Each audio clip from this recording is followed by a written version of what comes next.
I'm sitting on a 535 Continental GT. That is an original 250 Continental GT. And over yonder, that is a Royal Enfield 650 Continental GT. Howdy y'all, Fuzzy Biker here, and look what I got today. I borrowed this from Baxter Cycle. They're just up the hill over yonder. This is a Royal Enfield Continental GT 535 right there. They only made them a handful of years. They are a very unique motorcycle. The solo seat, the elongated coffin type tank, the high clip-ons. The clip-ons are above the yoke instead of below them. It's got it's got real Brembo brakes. We'll get into that here in a minute. I can't say this word. Paoli shocks. These are all factory products. This bike came with those. This is a used machine with about I think it had 22,700 miles, 22,700 miles on it. But well, let's start with the engine. It's a single cylinder, 535cc, air cooled with 8.5 to 1 compression. It's fuel injected, which is really cool. Puts out about 29 horsepower and about 32.5 foot-pounds of torque, which is about 44 Newton meters. Something I learned about this, I've ridden these bikes before, but something I learned about these bikes in particular is that there are no valve adjustments on it. It's got hydraulic lifters, so you never have to have the valves adjusted. Just change the oil and do spark plugs and regular maintenance. But quite a deal, quite a deal. It's to my eye, it's a very good-looking motorcycle. It's certainly a purpose-built bike.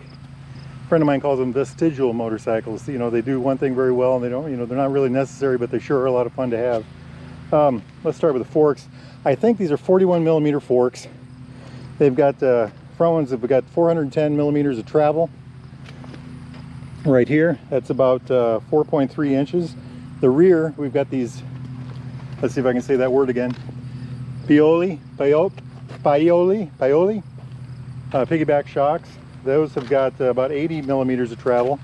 That's about 3.1 inches. Now here's a really cool part. These are actual Brembo disc. Brembo brakes in the front. Isn't that neat? 300 millimeter disc on the front, 2 piston, floating disc, and it looks like a floating caliper. On the rear, he's got a 240 millimeter Brembo disc, single piston. Going on with this, it's got a 19-inch front tire, 90/90 front tire. That looks thicker than 90/90. I looked at this earlier. Well, anyway, kind of a really neat thing. The rear tire is a 120/80/18, and this bike is a brand new. They just got this bike in the other day, and they were just tuning it up. New oil change, brand new back tire.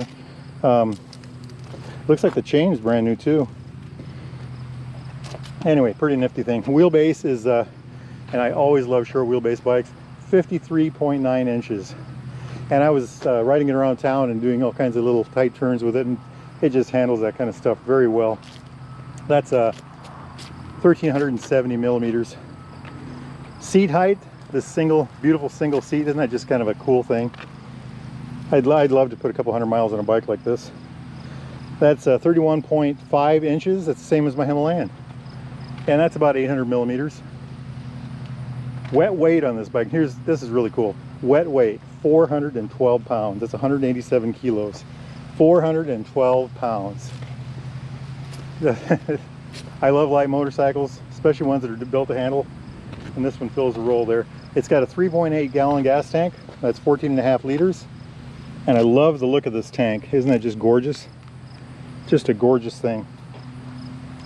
When they took the 500 single motor that they had, and what they did was they bored it out a little bit, they lightened the flywheel, they put a larger throttle body on it, and larger piston, of course, and that's where they got the extra horsepower, the 29 point something whatever horsepower. But just a beautiful thing, and it pulls. I mean, you can really feel the torque, and it really when you get going, it really comes into its own on the road. It's a little tricky at slow speeds, but it's very manageable. So let's look at the styling here. Just starting with the front. Just a gorgeous thing. I think the thing that jumps out at me immediately is, of course, the single cylinder engine, and then this tank. This beautiful Continental GT tank. You know, we got the, that Monza style opening, the red side covers, the red tail cone. I love the seat. I love it. You know, this whole look right through here. Look at that. Isn't that just beautiful? And of course, it's got these clip-on bars. Just a gorgeous thing. Tachometer. This one reads 5.5 for the red line. Very optimistic speedometer. Hey, that's interesting. The large numbers are kilometers. Very interesting. Good to know. Good to know. Anyway, just a beautiful thing. This bike has a side stand and a kickstand. The other thing that I should always mention about this is a maybe I mentioned it already. Harris Performance frame. Harris Performance is a company in England and the United Kingdom. I think it's in England. And they produced all kinds of racing accessories, racing frames, all kinds of things like that. Royal Enfield hired them to build a frame for this bike, and they did so well, they loved it so much that they actually bought the company. And Royal Enfield has used that company to build other frames. I think the 650 Continental GT has a Harris frame on it, and the things, you know, other things like that. Just very well done. But look at the detail here. Just, you know, beautiful spoke wheels, the bottom frame, the engine hanging in there, you know. I mean, it's just, I love the color, you know, differences here. The gold reservoir, the, you know, look at the pipe. I think that's stock. And by the way, it makes a very interesting, very throaty sound, a very thumperish sound. Looking back at this case over here, look at this. I love the wing, Royal Enfield. I don't know if that's a wing or a feather. I'm going to call it a wing today. Next time we'll call it a feather. Electric start and kick start. And I've kick-started these before. They usually start right up, which is really amazing. You know, they're just a lot of fun. This is a very fun, very interesting motorcycle. And if you ever get a chance to ride one, and if you want to ride one, go to Baxter Cycle, you can ride this one. If you ever get a chance to ride one, do it. Just a whole bunch of fun.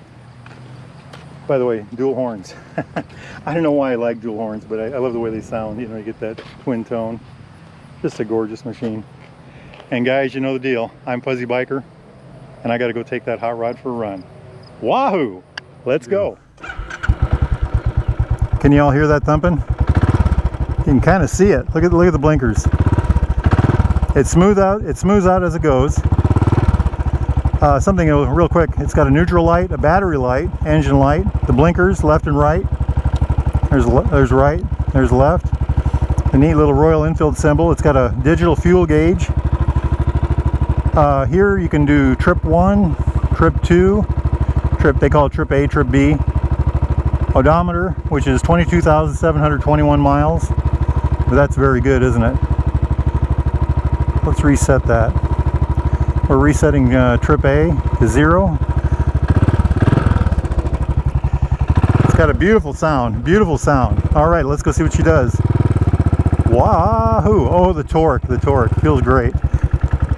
That there on our left is Baxter Cycle in Marnie, Iowa, home of new and used Triumph and Royal Enfields and any other kind of British bike you might think of.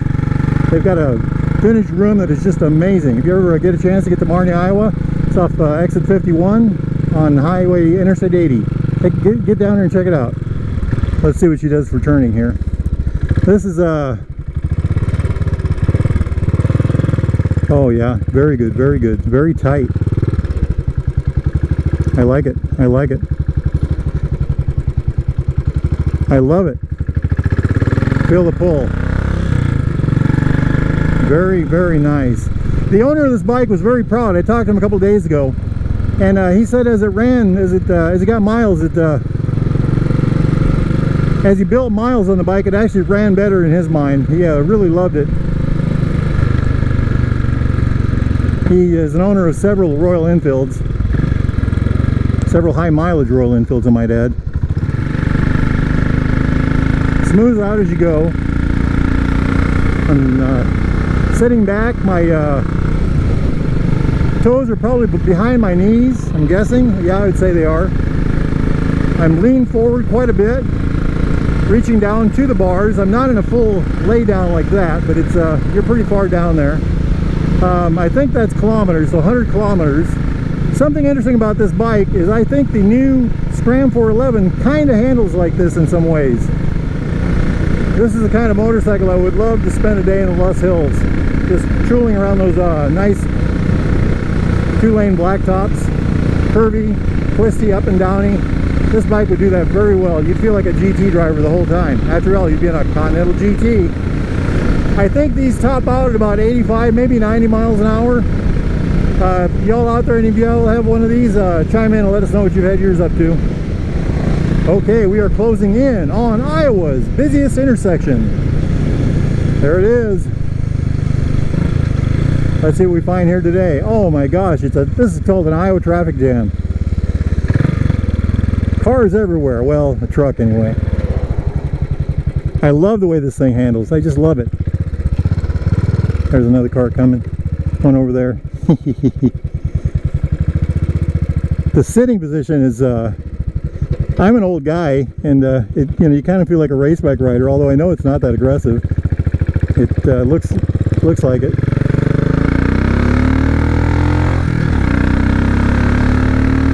We're not going to redline it, but we'll go close.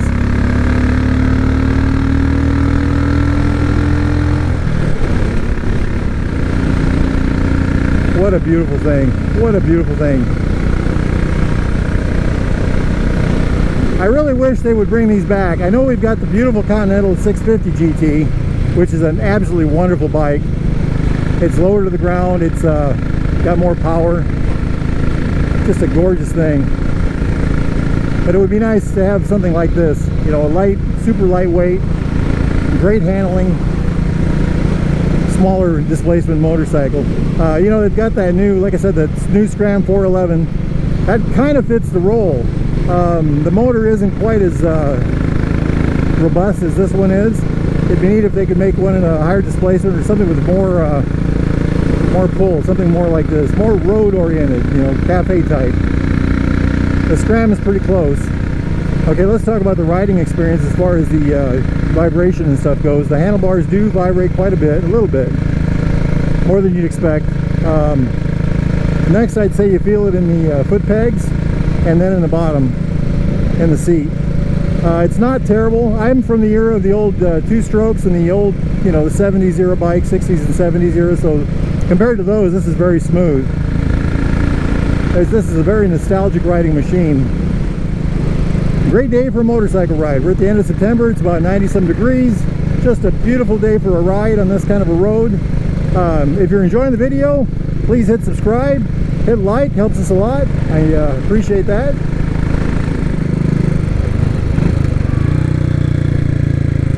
We are now entering the mighty Minitropolis of Marne, Iowa, home of Baxter Cycle, sellers of new and used Triumphs and Royal Enfields, and all kinds of vintage British motorcycles. That is the Derailleur Grill. That's actually a pretty good place to eat. Anyway, let's see how this thing does here. Nice tight turn going up a hill. Wahoo! I like it. I like it a lot. And it pulls. It pulls like mad. Love it. Love it. Look at that. Just very nimble turning. I love it. I love it. And the sound is tremendous. There it is, Baxter's. I'm playing. There's Randy Baxter himself. Probably wondering what I'm doing with his motorcycles. Oh, this thing's a hoot. A hoot.